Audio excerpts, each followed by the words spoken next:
충청도와 경상도가 맞닿은 험준한 소백산맥의 자락, 사람의 발길이 끊긴 깊은 골짜기에 화공운보의 외딴 오두막이 있었다.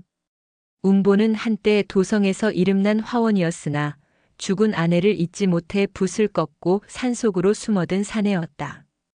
천둥 번개가 대지를 찢어발기던 어느 여름밤, 운보의 살인문 밖에서 가녀린 흐느낌이 들려왔다. 문을 열자 그곳에는 비에 젖어 온몸을 떨고 있는 여인이 서 있었다. 소복도 비단옷도 아닌 기묘하게 얇은 살구색 옷을 걸친 여인이었다. 길을 잃었습니다. 제발 이 비가 그칠 때까지만이라도 처마 밑을 허락해 주십시오. 여인의 고개를 든 순간 운보는 숨이 멎는 듯 했다. 죽은 아내와 닮은 듯 하면서도 인간의 것이라기엔 너무나 매끄럽고 잡티 하나 없는 피부 그리고 칠흑보다 검은 눈동자를 가진 절세 가인이었다. 그녀의 이름은 연화라 했다. 그날 이후 연화는 운보의 집에 머물게 되었다. 그녀가 곁에 있자 운보의 붓은 다시 생기를 찾았다. 연화가 갈아주는 먹물은 이상하게도 짙은 향취를 풍겼고 그 먹으로 그린 그림은 살아 움직일 듯 생생했다. 하지만 기이한 일이 생기기 시작했다. 연화가 온 뒤로 산속의 짐승들이 하나둘 사라졌고 마당가에는 뼈만 남은 산토끼와 고라니의 사체가 뒹굴었다. 무엇보다 연화는 음식을 전혀 입에 대지 않았으며 오직 밤마다 안방에 홀로 들어가 문을 걸어 잠그고 서너 시간 동안 기괴한 소리를 내곤 했다. 운보의 의구심이 확신 섞인 공포로 변한 것은 연화가 오두막에 든 지 보름째 되는 날이었다.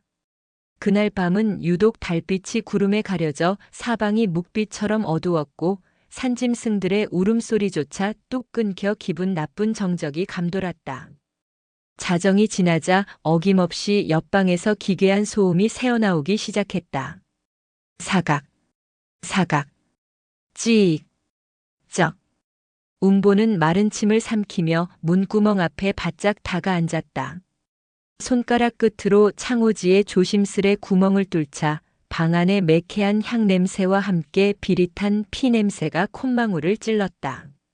등잔불 하나만이 위태롭게 흔들리는 방 안, 운보가 사랑했던 연화의 자태는 온데간데 없었다.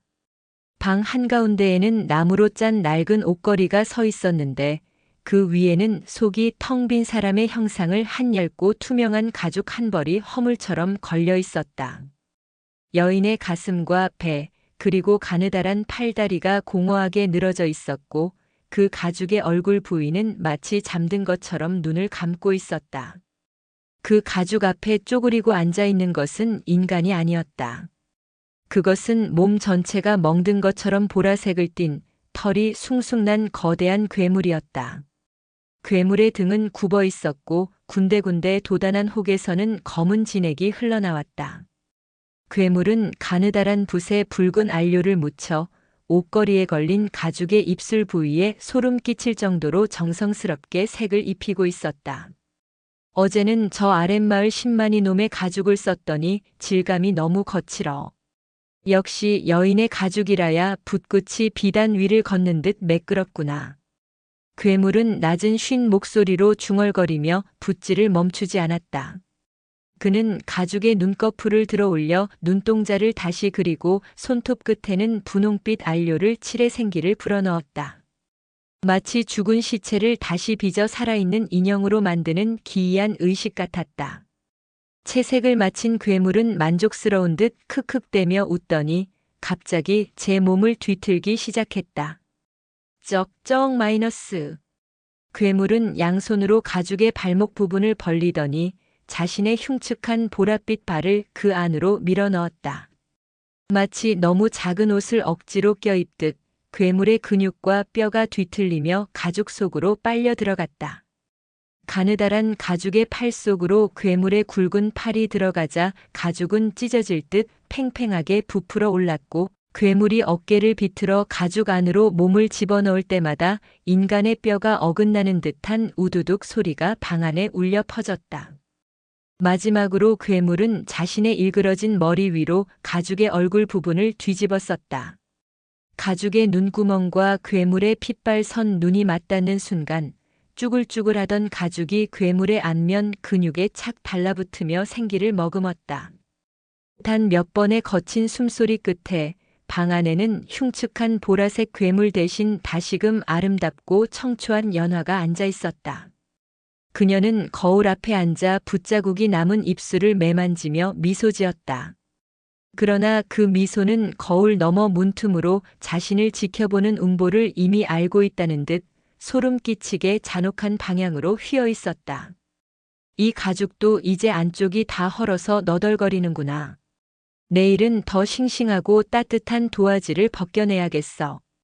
화공의 살결은 매우 연하고 매끄럽겠지?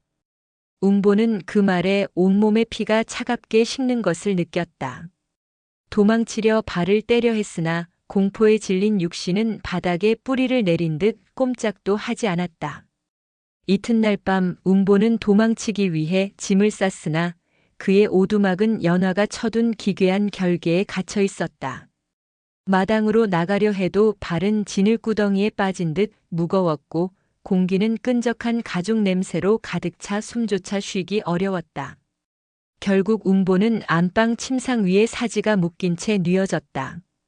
문을 열고 들어온 연화의 손에는 평소 그가 아끼던 붓들과 정체를 알 수 없는 검은 액체가 담긴 종지가 들려 있었다. 서방님, 어찌 그리 사시나무 떨듯하십니까? 당신은 평생 붓끝으로 세상을 담으려 했으나 정작 당신의 육신이 얼마나 아름다운 화첩이 될 수 있는지는 모르셨군요. 연화의 목소리는 평소처럼 감미로웠으나 그 눈동자는 이미 초점이 풀린 짐승의 것이었다. 그녀는 운보의 가슴팍에 올라타 앉아 그의 상의를 갈기갈기 찢어발겼다. 연화는 검은 진액을 붓에 듬뿍 묻히더니 운보의 이마부터 턱끝까지 정교한 선을 긋기 시작했다. 그 액체가 닿는 곳마다 운보의 피부는 얼음장처럼 차갑게 식으면서도 속에서는 수천 마리의 개미가 살점을 뜯어먹는 듯한 자결감이 치솟았다. 이 안료는 특별히 준비한 것이랍니다. 살과 가죽 사이의 실핏줄들을 하나하나 녹여내어 단 한 치의 흠집도 없이 껍데기를 분리해 주지요. 연화는 이제 붓 대신 날카로운 은침을 꺼내 운보의 쇄골 중앙을 깊숙이 찔렀다. 아! 아! 비명 소리가 터져 나왔으나 연화는 즐겁다는 듯 그 비명에 맞춰 붓질의 속도를 높였다. 그녀는 운보의 목 뒤쪽에서부터 시작해 등줄기를 따라 수직으로 단칼에 가죽을 갈랐다. 찌익 마치 젖은 한지가 결을 따라 찢어지는 소리가 방 안에 울려 퍼졌다. 연화는 갈라진 가죽 틈 사이로 손가락을 집어넣어 아직 붉게 요동치는 운보의 근육 위에서 가죽을 한 땀 한 땀 벗겨내기 시작했다. 쩍. 선혈이 뿜어져 나와 연화의 얼굴에 튀었으나 그녀는 그것이 마치 값비싼 붉은 안료라도 되는 양혀로 핥으며 황홀경에 빠졌다. 보십시오, 서방님.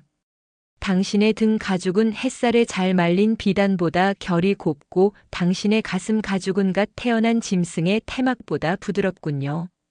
이 가죽 위에 당신의 원한과 고통을 담아 그림을 그린다면 그야말로 천하제일의 명작이 될 것입니다.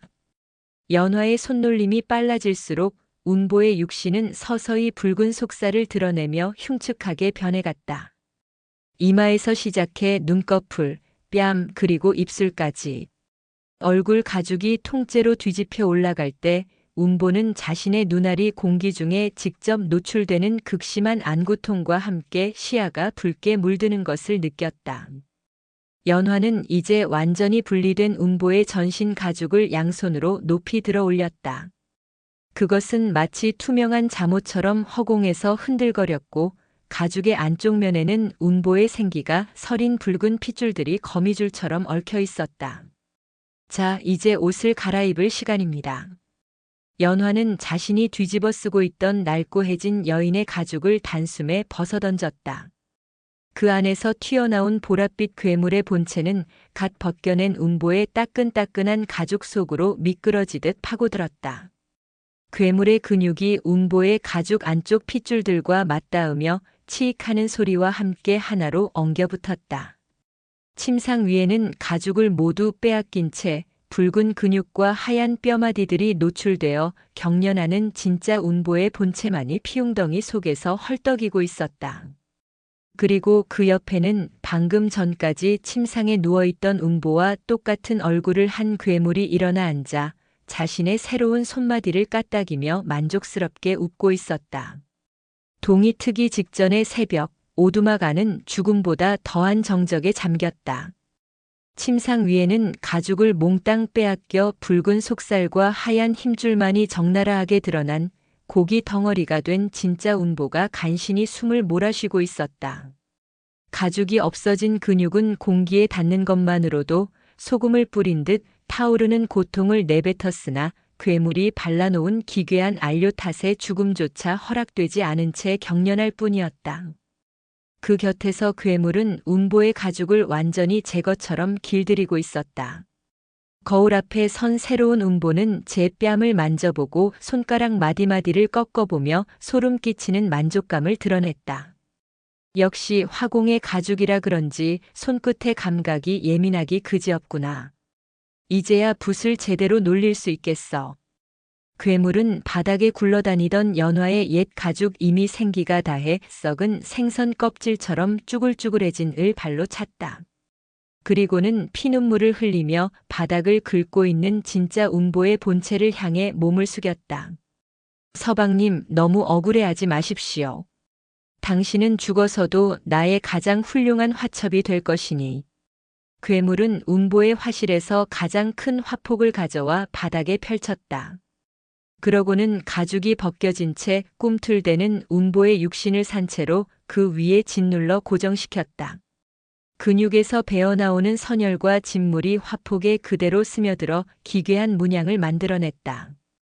괴물은 운보의 비명 섞인 신음소리를 장단 삼아 그 핏물 위에 붓질을 더해 인간의 형상을 그려 넣었다.